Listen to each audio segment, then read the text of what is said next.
Welcome students, and in this video we are going to wrap up the concept of method of characteristics, and to do that we are going to start with a problem, yes, which is a very simple problem, yes, and we will build on that problem. So essentially let's look at this equation ut plus a constant. Let's consider the constant as a times ux equals to 0, and u at the point x0 is going to be some function phi of x. So phi is given to you, clear? Okay, and the point is this: we have already so let's call this as 1, call the second equation as 2. Now we have already known that you can actually solve 1. So solving 1, if you solve 1, then you get u of xy is a function, some function, arbitrary function f of x minus at, right? F of x minus at. And what is f? F is a c infinity function. Yes. So this we already know from our previous methods which we have already learned, right? Okay. Now you see the thing is this: if we want u of x0 equals to phi of x given to us, right? So phi of x has to be equals to u of x0, and from our equation, the first solving one, you have this which is f of x. So basically phi of x is equals to f of x. So we can actually assume phi to be equals to f. So therefore, okay, the solution which we are basically looking at should look like this: u of xy is equals to phi of x minus at, right? That is what it should look like. Okay, so now this solution, yeah, this is our true solution, because this solution satisfies 1 as well as it satisfies 2. Okay, so now the thing is this: see, but let's say we want to make it more precise, right? How to solve this thing precisely? Let's just see that. See, what's happening here is this. So geometrically, again, let's look at the idea. This we already talked about in the first video of this week, right? But still, again, let's do it. So in this context, in the context of initial data, what we are doing is this. So first of all, let's say you have this. So geometrically, geometrically, what we are doing geometrically.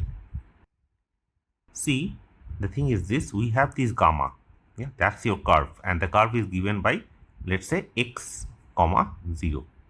Okay, so and x is in R, clear? Yes, and let's say this is be a curve in R2, curve in R2, yes, and this is the curve on which the data is prescribed, and the data is prescribed. The data is prescribed. Okay, so you see, if you look at the what is given here, you see on the line x0, so basically y equals to 0. So on x-axis the initial data is given. What is the initial data given? That the u on the x-axis, u at the point x0 is nothing but phi of x. That's the data given to us, right? So now the point is this: see, the solution which we want to construct, okay, we want that solution. So you see the solution that will be, if you look at the graph of the solution, that is going to be, so basically this is your, so think of it like this. See, let's say this is our, this xy, x and y, and the graph of this particular u will be somewhere here. So basically it will be in 3 dimension. Okay, the graph will be in 3 dimension. Yes, so you see, when you restrict this particular graph to only x equals to 0, so basically this x-axis, then that will give you some curve, right? That will give you some curve. Yes, and that is your initial curve. So basically if you look at any one of the coordinates of this, so any point on that curve, how does the curve looks like? So basically the point will be x and 0 corresponding to x0. So let's say x0 and 0, and the height will be, so here it is given by phi of x. So basically the height is phi of x0. Okay, so what is the coordinate? There will be x0, 0 and phi of x0. So that will be the coordinate. Clear? So you see the curve gamma phi, yeah, that will be the curve, is the curve in R3, and that will be given by this, given by x0 and phi of x, x0 phi of x, clear? And this curve lies on the surface. So this lies on the characteristic surface. So basically the surface which you are interested in, on the graph of S, graph of U, our solution. Clear? That should be the case, right? Okay. So now you see what we want to do is we are going to find out the characteristic curves. So let's say at this point, yes, we will find out a characteristic curve which starts from this point and it goes on like this. You understand? And then, and if we can do this for all such points on the characteristic curve like this, yeah. So basically, sorry, on the initial data like this data curve, then you will actually end up getting a full, that surface. That's the idea. Okay, so how do you get it? Okay, so you see we will construct the characteristic curve. So these are characteristic curves, right? This is your initial data. See, there are two curves here. One curve is this initial curve and another curve is those characteristic curves which starts from this initial curve. So the point of the characteristic curves are, so essentially, see, we want to construct, so the idea is to construct the characteristic curves.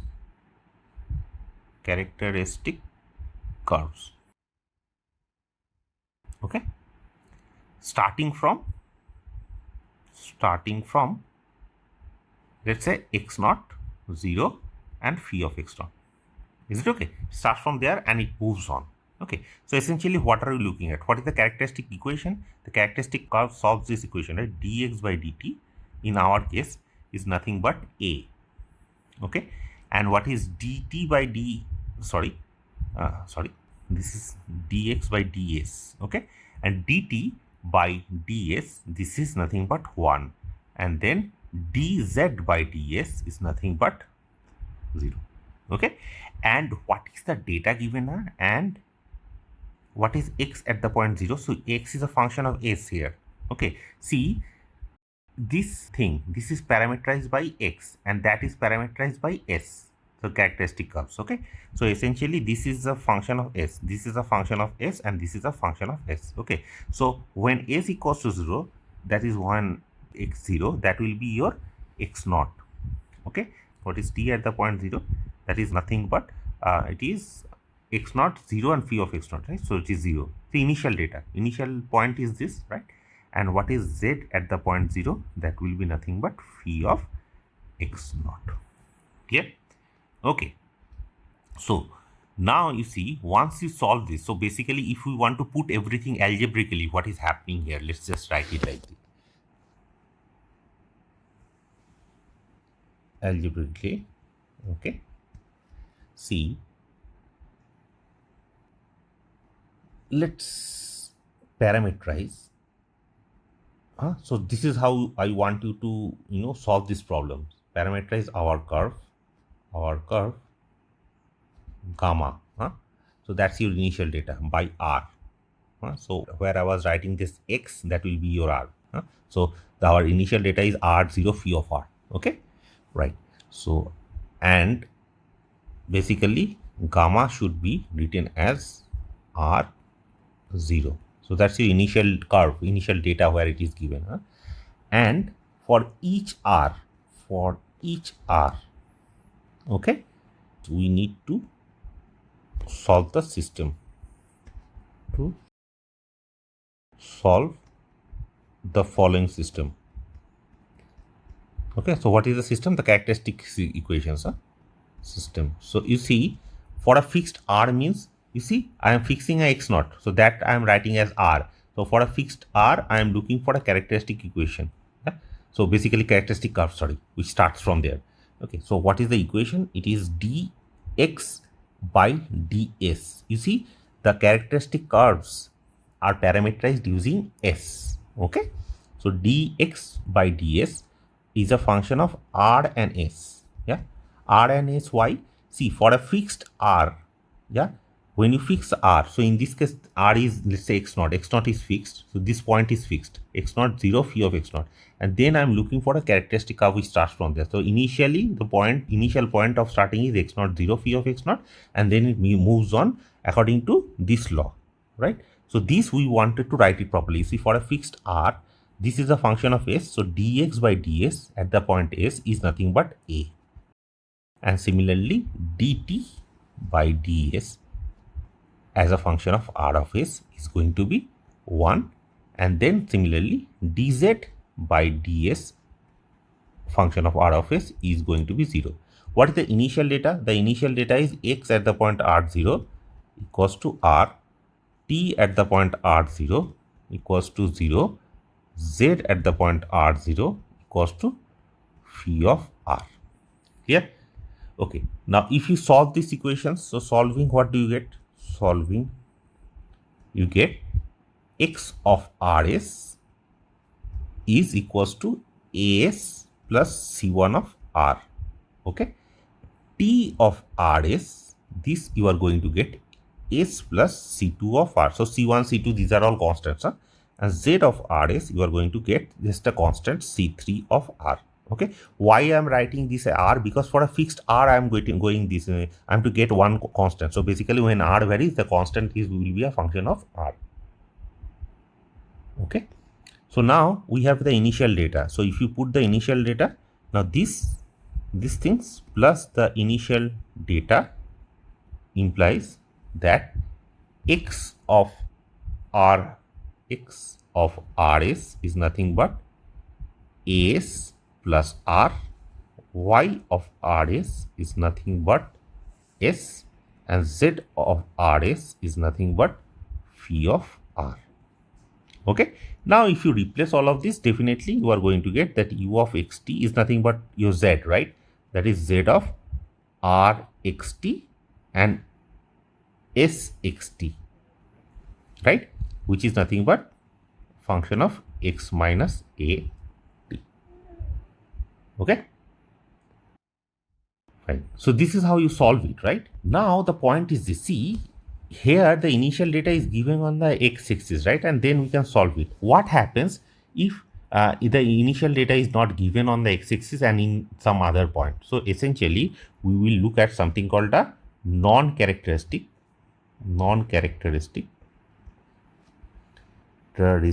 boundary data. Okay, boundary data. Okay, so what is the meaning of non-characteristic boundary data? Essentially, what happens is this. See, you have this equation again, ut plus aux equals to 0, and u restricted to some gamma is equals to phi. So what is gamma? Gamma is the curve in xt, where gamma is the curve in xt plane. Okay, xt plane. Okay, so initially, what is the gamma? Gamma is our x-axis, that was our curve y equals to 0, and here I am restricting it to I'm not that x-axis but any arbitrary curve which is gamma. Okay, that's the arbitrary curve. Now, so this problem is called the Cauchy problem. Huh? This is called Cauchy problem. Okay, so now you see, the thing is this, we want to find out under what circumstances can there be solutions. If there is a solution, whether the solution is well posed or not. So we have already talked about well posedness. Well posedness means if there is a solution, is it unique? Okay, right. Now you see, so let's say that you consider okay, gamma to be this set of all x comma t such that x minus at equals to 0. Let's just consider this gamma. Okay, so you remember, again, let's call this as 1, call this as 2. Okay, so solution of 1 we already know it is a function of arbitrary function of x minus at, right? You remember? See, it's an arbitrary function of x minus at. Okay, so here also if you solve, so basically now let's say that I give you this data that u restricted to this gamma, this is the gamma, is phi. That's the data given to us. So if that is the data given to us, then what is the solution? U of xt is an arbitrary function of x minus at, right? And the thing is this, here you see, if you put, I mean, this is just by solving one, right? Now if you want to solve the second part, you see u restricted to gamma is basically 0, right? So see, u restricted to gamma is basically phi, right? And u restricted to gamma is nothing but phi. Okay, so you do realize that you see gamma will be parameterized by r and a of r. So therefore, gamma can be parameterized by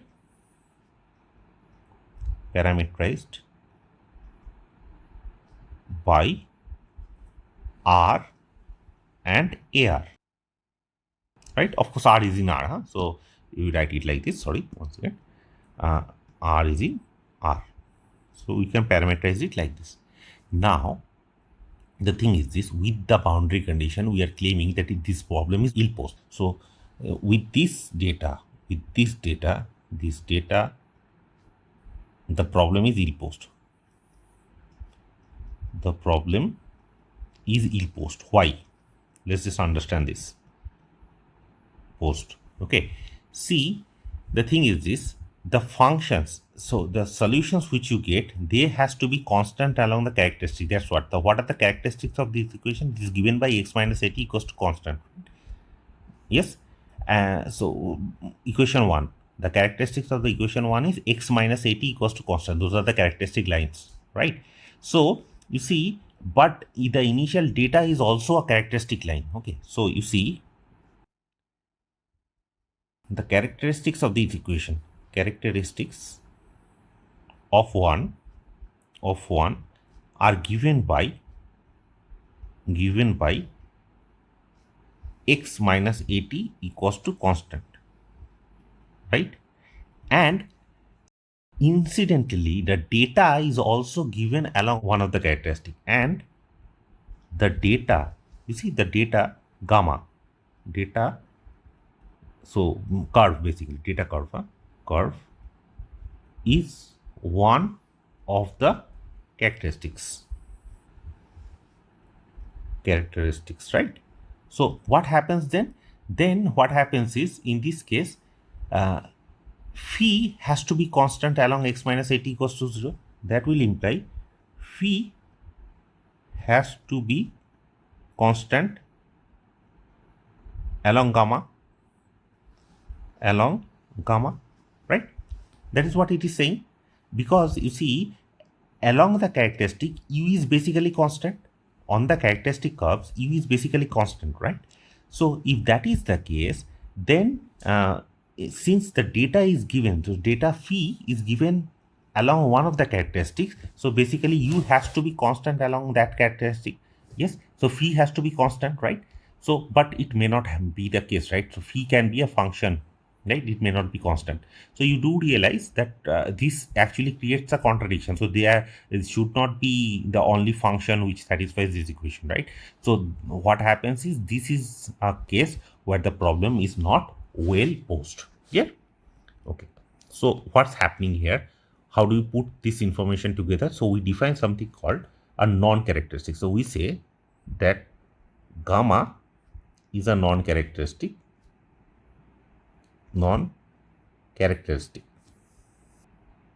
So let me write it like this.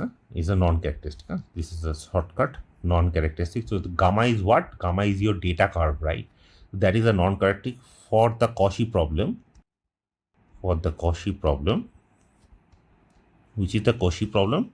It is given by a of xy, u of x plus b of xy, u of y equals to c of xy, and u restricted to gamma is equals to phi. Yes. So that's your Cauchy problem, and the data curve, this gamma. So gamma is the data curve. Okay. So basically the curve along which we are given the data. Now you see that gamma, we'll call it a non-characteristic. Non-characteristic. So it is called non-characteristics. Okay. Gamma. The data curve is called. If gamma is nowhere tangent to the projected characteristics. Okay. Tangent to the projected, okay, characteristics. So basically in this case it is A of gamma 1 of R, gamma 2 of R times B of gamma 1 of R, gamma 2 of R. Okay. So what does that mean? It means that this particular term, so this term, okay, times minus gamma 2 prime of R, gamma 1 prime of R, this has to be non-zero. So basically gamma, what is the the parametrization of gamma? The parametrization of gamma is gamma 1 and gamma 2. So this is parametrization. So basically gamma is parameterized as gamma 1, gamma 2 of R, gamma 1 of R, gamma 2 of R, right? So essentially if you look at, if this is the gamma, this is gamma, any point is given as gamma 1 of R, gamma 2 of R. Okay, so if you look at the tangent to that point, so basically that will be gamma 1 prime. So this is a tangent, right? It will be gamma 1 prime of R, gamma 2 prime of R, and then the normal with to that is given by minus this is your normal.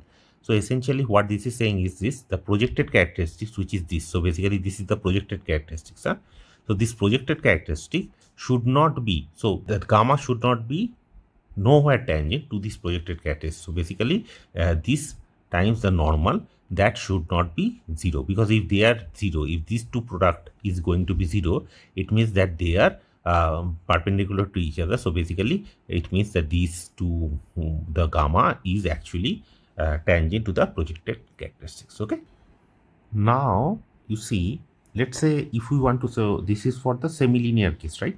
If we want to do similar sort of thing in a quasi-linear case, what do we have? So in the quasi-linear case, the equation which we are essentially talking about is, looks like this: a of xy, and then let's say u, and u of x, right, plus b of xy, u of y. This is equals to c of xy u. You remember this is a quasi-linear equation, right? So let's call this a quasi-linear equation, QL. Okay, and what is your Cauchy data? So what is your Cauchy data in this case? The Cauchy data is given by this. So this is your gamma, gamma. So you see, u restricted to gamma is, let's say, given to be phi. Okay, where gamma, this is a curve, right, gamma, and that will be given as, so basically gamma of phi is given as gamma 1 of R, gamma 2 of R, and phi of R. Okay, so phi of gamma 1 and gamma 2 basically, yes. So we can just write it like this, but let's just stick with phi of R for now. Yeah, so this R is in R, or some interval in I, interval which is in R. So basically let's just call it as a R. Look at the parameterization. Okay, so the thing is this, we want to write down this particular star, but in this case, okay, so star in this case will look like this. See, essentially we'll write this. Okay, so let me do it this way. It will look like this: a of gamma 1 of R, gamma 2 of R, and then I have another, this u part is there, right?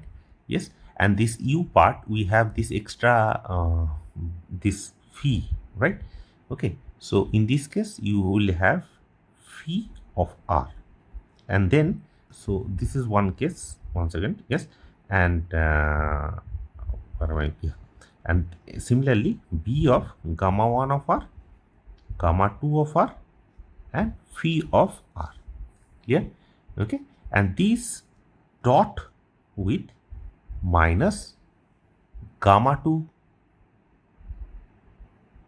prime of R and gamma 1 prime of R. Okay, this should be non-zero. So essentially a similar sort of thing. This is for the quasi-linear case I am writing. So Q star Q. So this is basically the non-characteristic condition. Okay, so gamma is called a non-characteristic if this happens. Okay, and this condition, this particular condition is called the transversibility condition. Transversibility condition. Okay, the curve is called the non-characteristic if transversability condition holds. I hope this is clear. Okay, so now let's just write down what is the existence and uniqueness theorem. Right, so existence, and uniqueness, and please remember this is local, uniqueness, and I will do it for a quasi-linear case. So basically even semi-linear case is actually considered there. Okay, so first of all, let omega subset of R3. So I am starting with a domain in subset of R3 is an domain. So basically your domain means open and connected sets. Connected set. This is what I am starting with. And I am also starting with some coefficients A, B, C, which is basically C1 of omega. C1 of omega means they are continuously differentiable in omega. Yes. Okay. Now, consider this QL equation along with, so basically this along with these two conditions, the initial data along with this condition. So consider QL, consider the problem, the quasi-linear problem,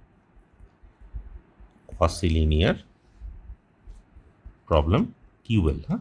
Let me write it down again for better understanding. A of x, y, u, u of x plus b of x, y, u of y equals to c of x, y, u. Okay, and the data is given by, let's say, let me write it like this. So x, y, z, and the data is given by gamma 1 of r. Maybe I can just write it like this. So see, so basically gamma and phi, this is your initial data, right? So it is given by x is nothing but some f of s, let's say. Y is nothing but g of s, and z is nothing but h of s. Z is basically u, and this s is in some interval I.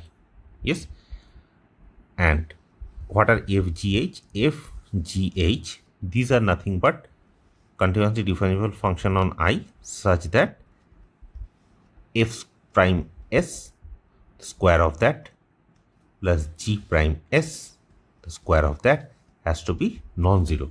Okay, for all s in I. So basically what does that guarantee? It guarantees that this is a regular curve. Okay, such that this gamma, the curve, gamma and phi, gamma and h. Let me write it like this, gamma and h. So gamma and h, this curve should be in omega. Is it okay? Right. Now we have to have another condition. What is the condition? Moreover, the transversability condition should hold. Moreover, okay, let's say p naught of x naught, y naught, z naught, which is given by f of s naught, g of s naught, and h of s naught. Okay, and this belongs to that curve gamma. Okay, gamma and h. Okay, so this belongs to that curve where s naught is in I.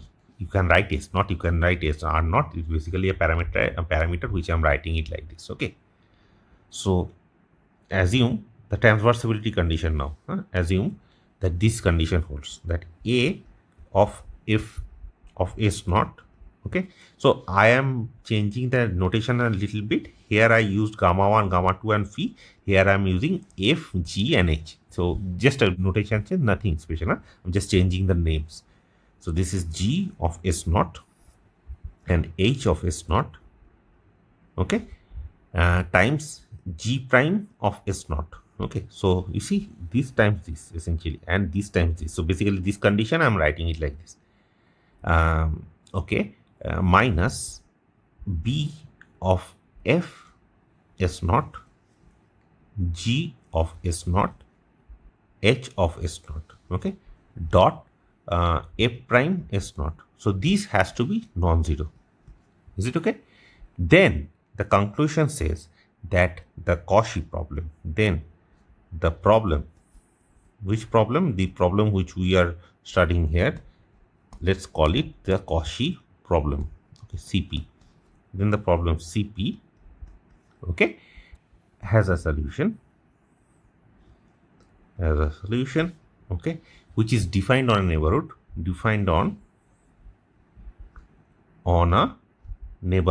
NBD. This is a neighborhood, okay, of x naught y naught, huh, which is a part of the initial data gamma.